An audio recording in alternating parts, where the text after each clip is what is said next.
I've had some really good people close to us that's become close to us over the past year or so, maybe a little more than a year, but um, I've had them on my heart and on my mind in my prayers. And I won't say who out of respect, but they've been going through some hard times, some tough times, and got me to thinking about the tough times that we go through in this life. And the Apostle Paul, he speaks specifically about those things that he faced in his ministry in Second Corinthians to his letter, in his letter, second letter to the Corinthian church. He tells them, he defends his ministry, and he tells them how all of the things that he's been through. He tells them about um, all the hardships. He had faced many things: imprisonment, torture, beatings, rejection, much rejection. He tells about how he's been this minister of the new covenant, which is it's a hard thing for people to accept. It's been so ingrained in them for so many years, and he's faced death. He's lost people, but he gives hope. Is what I wanted to talk about. He gives this hope to us in chapter 4. He says, and I'm going to read it. He says, but we have this treasure in jars of clay to show that the surpassing power belongs to God and not to us. The jars of clay, speaking of our bodies, this temporary body, from dust we came, and to dust we will return. That's the clay he's speaking of.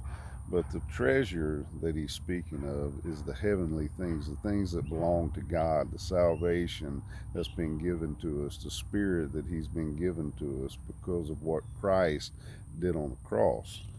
And he goes on to say, he says, we are afflicted in every way, but not crushed, perplexed, but not driven to despair, persecuted, but not forsaken, struck down, but not destroyed. Yeah, we face these hard times in life. We face these problems, but it's not as though we're without hope. He goes on, he says later on in the chapter, he says, so we don't lose heart. Though our outer self is wasting away, our inner self is being renewed day by day. For this light and momentary affliction is preparing for us an eternal weight of glory beyond all comparison, as we look not to the things that are seen, but to the things that are unseen.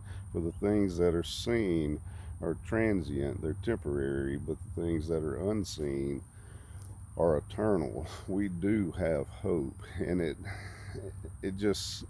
makes me, the people that I'm talking about, that I've had on my mind, um, I see so much hope. I know they're hurting.